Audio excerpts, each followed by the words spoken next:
అందరికీ నమస్తే అండి. మన తెలుగు రాజకీయాల్లో, తెలుగు రాష్ట్రాల రాజకీయాల్లో కొన్ని కుటుంబాలది దశాబ్దాల చరిత్ర. అందులో నందమూరి కుటుంబం, నారా కుటుంబం. నందమూరి కుటుంబం అంటే సినిమా ప్లస్ రాజకీయం. నారా కుటుంబం ప్రస్తుతానికి రాజకీయం. అలాగే వైఎస్ ఫ్యామిలీ ఒక ధీటైన కొన్ని 4-5 దశాబ్దాల నుంచి కూడా ఈ ఫ్యామిలీ రాష్ట్రంలో స్ట్రాంగ్ పొలిటికల్తో ఉన్నారు. అలాగే కేసీఆర్ గారి ఫ్యామిలీ, కల్వకుంట్ల ఫ్యామిలీ తెలంగాణలో.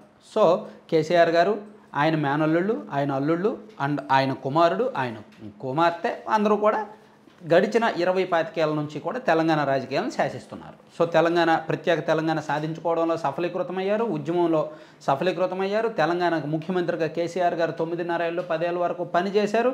ఇప్పుడు పార్టీ ఓడిపోయి ఏడాదిన్నరలో పార్టీని నడపలేక ముప్పు తిప్పలు పడుతున్నారు. నడపలేక, నడిపించలేక, కనీసం నాయకులను ఫేస్ చేయలేక ముప్పు తిప్పలు పడుతున్నారు. చివరికి ఆ పార్టీ, ఆ కుటుంబం చీలిపోయే పరిస్థితి వచ్చింది. కేటీఆర్ గారికి, కేసీఆర్ గారికి బీజేపీతో పొత్తు పెట్టుకోవాలని ఉంది. ఎందుకంటే గత 10 ఏళ్లలో జరిగిన తప్పులు కప్పిపుచ్చుకోవాలంటే, చేసిన అవినీతిని కాపాడుకోవాలంటే, కేసులు ఎదుర్కోకుండా ఉండాలంటే, భవిష్యత్తులో ఈడీకో ఐటీకో బలవ్వకుండా ఉండాలంటే, సిబిఐ చుట్టూ తిరగకుండా ఉండాలి అంటే ఖచ్చితంగా బీజేపీ గుప్పిట్లోకి వెళ్లాల్సిందే. బీజేపీ చెప్పిన మాట వినాల్సిందే. బీజేపీ వాళ్ళు ఏమడిగితే చేయాల్సిందే. బీజేపీతో పొత్తు పెట్టుకోవాల్సిందే. ఆ విషయం కేసీఆర్ గారికి, కేటీఆర్ గారికి చాలా ప్రాక్టికల్గా తెలుసు. కవిత గారు అలా కాదు. ఆల్రెడీ బీజేపీని ఫేస్ చేసి వచ్చారు, బీజేపీని ఎదుర్కొని వచ్చారు, కేసు ఎదుర్కొని జైలుకు వెళ్ళి వచ్చారు.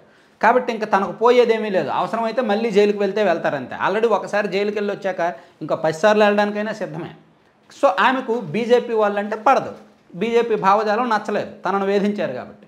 సో ఆమె బీజేపీతో ఈ బీఆర్ఎస్ పార్టీ జతపెట్టుకోవడాన్ని ఆమె అసలు యాక్సెప్ట్ చేయట్లేదు. కాబట్టి ఆమె భావజాలం అంతా అవసరమైతే కాంగ్రెస్లోకి వెళ్ళొచ్చు అనే దీనిలో ఉన్నారు. సో ఇప్పుడు ఆమె కాంగ్రెస్ పార్టీతో రాయబారం నడుపుతున్నారు. కాంగ్రెస్ పార్టీలోకి వెళ్ళడానికి ఆల్రెడీ కాంగ్రెస్ పార్టీ పెద్దలకు, రాహుల్ గాంధీ గారికి పెద్దలకు సంకేతాలు పంపించారు. ఈ మధ్య రేవంత్ రెడ్డి గారు ఒక 3 రోజుల పాటు ఢిల్లీ పర్యటనలో ఉన్నప్పుడు కవిత గారు కాంగ్రెస్ పార్టీలో చేరిక అంశం మీద కాంగ్రెస్ పార్టీ పెద్దలతో రేవంత్ రెడ్డి గారు చర్చించారు. కాకపోతే ఇప్పుడు చేర్చుకోవడం వలన కేసీఆర్ గారి కుటుంబాన్ని చీల్చినట్టు ఉంటుంది. సో అలా చీల్చిన అపవాదం మనకెందుకు, కొన్నాళ్ళు ఆగుదాము, ఆ కుటుంబం ఆల్రెడీ చీలిపోయింది అని పబ్లిక్లోకి ఒక మెసేజ్ వెళ్ళిన తర్వాత అప్పుడు మనం కవితని చేర్చుకుంటే పర్వాలేదు. అంతే తప్ప కుటుంబం పూర్తి స్థాయిలో చీలకముందే మనం కవితని కాంగ్రెస్లో చేర్చుకుంటే మన వల్లనే చీలిపోయింది అంటారు. సో అంటే వీళ్ళ వలన చీలడం వేరు, ఆల్రెడీ కుటుంబం చీలిపోయిన తర్వాత చేర్చుకోవడం వేరు. సో అందుకని వాళ్ళే చీలిపోతారు. ఒక 6 నెలల సంవత్సరం అయితే కుటుంబం మధ్య చీలికొచ్చేస్తుంది, పార్టీలో చీలికొచ్చేస్తుంది, ఎవరికి వాళ్ళు వేరైపోతారు, అప్పుడు మనం చేర్చుకుందాం అని ఒక స్ట్రాటజీతో కాంగ్రెస్ పార్టీ కొంచెం జాగ్రత్తగా ఉన్నారనమాట. అట్లా మొత్తానికి తెలంగాణలో దాదాపుగా ఒక 10 ఏళ్ల పాటు ఒక వెలిగి ఉద్యమ పార్టీగా ఆరంభమై అధికారంలోకి వచ్చి 10 ఏళ్ల పాటు అధికారం శాసించి చివరికి ఇప్పుడు లోక్సభ స్థానంలో ఒక్కటి కూడా గెలుచుకోక, గెలిచిన ఎమ్మెల్యేలను కూడా కాపాడుకోలేక, పార్టీని ఎలా నడిపించాలో తెలియక, ఆ సెంటిమెంట్స్, ఎమోషన్స్ అన్నీ పోవడంతో, నాయకత్వం కూడా పోతుండడంతో ఏం చేయాలో దిక్కుతోచని పరిస్థితుల్లో కేసీఆర్ గారు ఉన్నారు. కేటీఆర్ గారు కాంగ్రెస్ మీద వ్యతిరేకత వస్తుంది కదా, సో కాంగ్రెస్ పార్టీ అధికారంగా ఫెయిల్ అయింది కదా, కాబట్టి బీజేపీతో పొత్తు పెట్టుకుంటే బీజేపీ బీఆర్ఎస్ కలిపి అధికారంలోకి వస్తే బాగుంటుంది అనే ప్లాన్తో కేటీఆర్ గారు ఉన్నారు. ఇట్లా ఎవరి ప్లాన్లు వాళ్ళకు ఉన్నాయన్నమాట. సో మొత్తానికి మన తెలుగు రాష్ట్ర రాజకీయాల్లో ఒక పెద్ద కుటుంబం చీలిపోయినట్టే చెప్పుకోవచ్చు. ఆల్రెడీ వైఎస్ ఫ్యామిలీలో అన్నాచెల్లెలు ఇద్దరు కూడా వేరువేరు అయిపోయారు. కాంగ్రెస్ పార్టీ అధ్యక్షురాలుగా షర్మిల గారు ఉన్నారు, ఏపీసీసీ ప్రెసిడెంట్గా. జగన్మోహన్ రెడ్డి గారు వైసీపీ అధినేతగా ఉన్నారు. సో ఇద్దరు రాజకీయ భావజాలం వేరు, కుటుంబం చీలిపోయింది. సో ఇప్పుడు సేమ్ అదే కేసీఆర్ గారి ఫ్యామిలీ వరకు వెళ్ళిందన్నమాట. Thank you. మీరు పక్కన లడ్డూపల్లి మ్యాట్ చూస్తున్నారు కదా.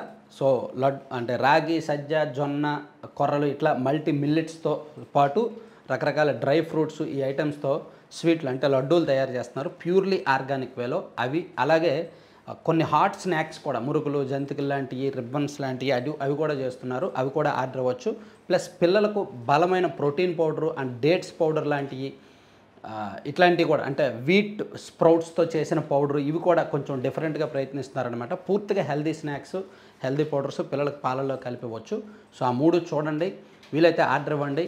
9997839994 ఈ నెంబర్కి వాట్సాప్లో మెసేజ్ చేయండి లేదా కాల్ చేయండి. మీకు ఏం కావాలంటే అది ఆర్డర్ ఇవ్వండి. కంప్లీట్గా హెల్త్ బేస్డ్ మీద మనం ఈ ప్రోడక్ట్ని ప్రమోట్ చేస్తాం అన్నమాట. Thank you.